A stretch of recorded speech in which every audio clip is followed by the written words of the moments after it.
the unforgiving depths of the North Sea, the Byford Dolphin oil rig became the stage for history's most gruesome diving accident.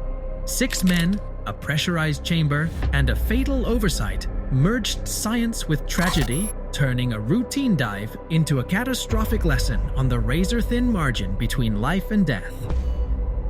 Positioned in the North Sea, the Byford Dolphin served as a beacon of engineering prowess within the challenging confines of the Frigg gas field. This semi-submersible drilling unit, completed in 1974 by the Aker Group, epitomized the era's technological advances. Operating under harsh North Sea conditions, it drilled for numerous entities, underlining the collaborative effort needed to access subsea resources. With a crew capacity of 102, it underscored the vast operational scale and the collective endeavor required in offshore exploration. Amidst the cold, unforgiving waters of the Frigg gas field, a crew of 6 embarked on a routine yet perilous journey below the waves. Roy P. Lucas, Edwin Coward, Truls Hellevik, Bjorn Gjever Bergersen, William Cramond, and Martin Saunders were not just names. They were seasoned divers, each carrying the weight of experience and the lure of danger in their daily bread. Saturation diving was their game, a high-stakes dance with physics, where the body becomes a vessel for helium and oxygen, and the mind races against the crushing embrace of the deep. These men lived on the edge of human capability, spending up to 28 days locked away in a pressurized world, a cramped chamber that was both home and prison. The dive was their workplace, the ocean floor their desk, and the unknown their constant companion. The job promised wealth, $30,000 to $45,000 a month, but asked for everything in return. Long 18-hour shifts on a mere 3 hours of sleep, in a space no larger than a small apartment, tested the limits of human endurance. The Byford Dolphin demanded a crew that could match its intensity, individuals who could work as hard as the steel they welded and the bolts they tightened. In the meticulous preparations for the dive at the Frigg gas field, every action the crew undertakes is informed by the sharp awareness of their predecessors' fate aboard the Byford Dolphin. This deep-sea maintenance mission is defined by an exhaustive regimen of checks and protocols, a testament to the lessons learned from past endeavors.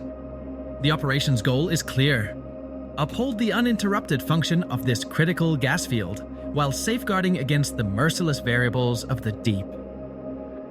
The dive team, comprising individuals of unparalleled skill and experience, approaches their task with a blend of respect for the ocean's power and a commitment to precision.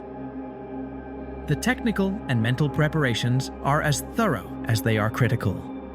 Equipment, from the diving bell that will transport them into the abyss to the smallest tool in their kit, is scrutinized for any flaw that could jeopardize the mission.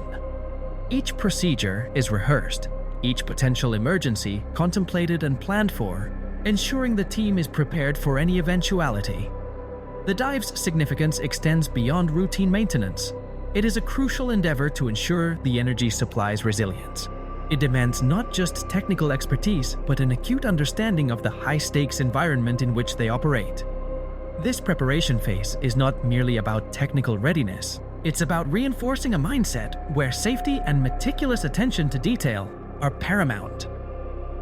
The diving bell is essential for deep-sea operations, acting as an elevator for divers to safely reach the seabed and return. It's straightforward. Divers get in, the bell lowers them to the worksite, and then brings them back up. The bell connects directly to the living chambers, Chamber 1 and Chamber 2, plus an escape capsule for emergencies. These chambers are where divers spend their off hours under pressure, avoiding decompression sickness by living at the same pressure as the dive sites. The setup is practical. The diving bell attaches to a trunk that links it to the chambers, ensuring divers move between their underwater workplace and their pressurized living space without undergoing dangerous pressure changes. This system allows for efficient transitions, crucial for the tight schedules of maintenance work on structures like the Frigg gas fields. An escape capsule equipped on a lifeboat provides a fail-safe if evacuation becomes necessary. This entire arrangement is not just about facilitating the dive, it's about keeping the divers safe, making sure they can work at extreme depths and return without health issues. The bell and chamber system is a well-oiled machine, designed for the harsh realities of deep-sea diving, emphasizing safety, efficiency, and direct response to the challenges of the deep. Saturation diving is not just another day at the office. It's a deep dive into the extremes, where divers work at significant depths for days, even weeks. This isn't a simple dip in the pool. Divers live in a pressurized environment, allowing them to operate on the ocean floor without the constant need to decompress. They're living at depth, making their bodies adjust to pressures that would crush the unprepared. Breathing down there? It's not plain air. Divers inhale heliox, a mix of helium and oxygen. Why not regular air? At those depths, nitrogen, a big part of the air we breathe topside, turns against you, leading to nitrogen narcosis, a condition that can make you feel drunk. Not exactly what you want when handling critical maintenance in the abyss. Heliox keeps divers sharp, but it's not without its own quirks. Ever heard a diver talk on heliox? They sound like Donald Duck, but clarity in communication is paramount, and they adapt. Now the team's mission of connecting the diving bell to the living chambers is a meticulously calibrated process, demanding absolute precision at every step to ensure the safety of the divers and the integrity of the operation. It begins with ensuring the diving bell door is securely sealed. This is about creating an impenetrable seal that can withstand the immense pressures of the deep sea, much like ensuring the integrity of a spacecraft's hatch before launch. Once the diving bell is sealed, the next critical step is to equalize the pressure inside it to match that of the living chambers. This step is akin to tuning an instrument to the perfect pitch, except here, the stakes involve human lives and the unforgiving nature of deep-sea physics. Any discrepancy in pressure can have dire consequences, making this step a delicate balance that requires both precision and patience. With the bell secured and its pressure harmonized, attention turns to Chamber 1's door, ensuring it too is closed with precision. This act mirrors the meticulousness of securing both ends of a pressurized system, where even a minor oversight can lead to a breach in the seal. Following this, the trunk connecting the bell and the chambers undergoes a careful depressurization process, slowly bringing its pressure down to match the ambient atmosphere. This stage is critical, akin to a surgeon closing an incision, where a steady hand and a keen eye for detail are paramount to prevent any sudden shifts that might endanger the crew. The final step involves the careful disconnection of the diving bell from the chamber system, a move that, while appearing simple, is fraught with the potential for peril if mishandled. This disengagement is the culmination of a complex ballet of engineering and operational expertise, ensuring that the bell is safely removed without disturbing the precarious balance of pressure that has been so carefully established. The crucial error unfolded with a premature detachment of the diving bell, setting off a catastrophic sequence. The bell, intended to be securely fastened until pressures between it and the living chambers were equalized, was disconnected too early. The immediate aftermath was explosive decompression, a violent and unforgiving force that tore through the chamber. Imagine the power of a bomb going off inside a sealed room. That's what happened here. The air pressure inside the chamber, meant to mimic the deep sea's crushing depths, plummeted to surface level in less than a heartbeat. This wasn't just a breach, it was an implosion of air and pressure, wreaking havoc.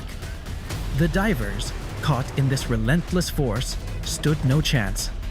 The speed and brutality of the decompression meant that their fate was sealed almost instantly.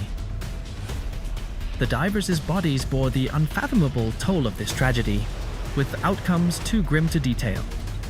This was a lesson written in the harshest terms about the importance of meticulous adherence to operational procedures. In the cold aftermath, as the dust settled, the chamber was a scene of devastation, a grim tableau that bore silent witness to the ferocity of the forces at play. In the world of saturation diving, there's no room for error, no tolerance for lapses in protocol. The cost, as starkly demonstrated, is far too high. Was it ambient pressure the weight of the water above a diver increases by about 1 atmosphere for every 33 feet of descent. This pressure isn't just a number, it's a force, exerting a physical squeeze on everything in its depth, including the human body. At the heart of safe diving is managing the silent threat of decompression sickness, colloquially known as the bends.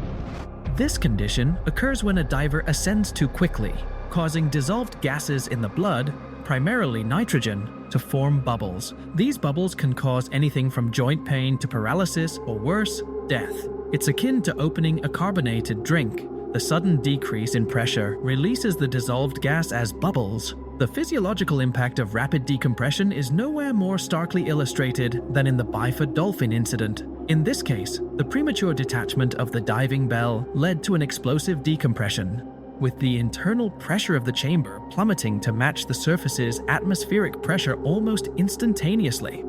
The human body, adapted to the high-pressure environment of deep water, was catastrophically ill-equipped for such a rapid change. This sudden shift caused the diver's blood and bodily fluids to vaporize and expand rapidly, inflicting damage far beyond the body's capacity to withstand. In essence, the very gases that sustained life under high pressure turned into lethal agents, causing immediate and severe trauma. The divers experienced a fate that was both swift and brutal, with their bodies bearing the unforgiving imprint of physics unleashed. Decompression sickness, in its most severe form, was demonstrated tragically by the Byford Dolphin incident, highlighting the fine line between operational success and disaster. It underlines the critical importance of adherence to decompression protocols, where the speed of ascent is meticulously controlled to allow gases dissolved in the body to be expelled slowly and safely. Investigation into the Byford Dolphin incident delved deep into the sequence of events that led to the catastrophic failure, scrutinizing every detail of the operational protocols, equipment, and human factors involved. The focal point of the inquiry was to understand how the premature detachment of the diving bell occurred, triggering the explosive decompression that resulted in such tragic loss of life. Investigators discovered a critical lapse in the equipment's design and operational safeguards. The absence of an interlocking mechanism on the diving bell system stood out as a glaring oversight. This missing feature would have prevented the bell's detachment if the chamber and bell pressures were not equalized, a fundamental safety protocol in saturation diving operations. This finding pointed to a systemic failure in ensuring the equipment used in such high-risk environments was foolproof and capable of preventing human error. The role of dive tenders, integral to the operation and safety of the diving system, came under scrutiny. Their actions, under the immense pressure of the demanding work environment of the North Sea, were critical to the day-to-day operations. However, the investigation revealed that the exhaustive work hours and the high-stress conditions might have impaired their ability to operate the system safely. It highlighted the need for stringent operational protocols that prioritize safety and well-being over operational demands. The inquiry also shed light on the broader implications for saturation diving practices. It emphasized the importance of the umbilical system, not just as a lifeline that provides divers with necessary gases and a communication link, but as a complex system that requires rigorous checks and maintenance. The tragedy underscored the need for comprehensive training, not just in the use of the equipment, but in emergency procedures and the physiological effects of deep-sea diving on the human body. As a result of the investigation, the industry saw significant regulatory changes. Authorities mandated the incorporation of fail-safe features, like interlock mechanisms, in all diving bell systems to prevent similar incidents. These changes marked a pivotal shift towards enhancing the safety standards in saturation diving, ensuring that equipment design and operational procedures underwent rigorous scrutiny to protect the lives of those venturing into the deep. The response to this disaster saw a significant shift in Norwegian regulations concerning diving operations. It wasn't a mere update, it was a comprehensive overhaul, introducing mandatory safety features that were conspicuously absent before. One of the key changes was the introduction of interlocking mechanisms on diving systems, a safety feature designed to prevent the premature detachment of the diving bell. a failure point that had catastrophic consequences in the Byford Dolphin incident. The battle for recognition and compensation for the families of the victims was a protracted one, marked by years of legal wrangling and bureaucratic inertia. However, their persistence paid off, culminating in the Norwegian government's acknowledgement of its responsibility for the incident and the subsequent compensation to the families. The disaster, resulting from a fatal oversight in operational procedures and equipment safety features, underscores the thin line between life and death in such extreme conditions. The introduction of stringent regulatory changes in the aftermath, particularly the mandatory implementation of fail-safe mechanisms in diving equipment, reflects a significant advancement in the industry's approach to diver safety. It illustrates a shift towards a culture that prioritizes the well-being of its personnel above all, ensuring that the lessons learned from such tragedies pave the way for safer future operations.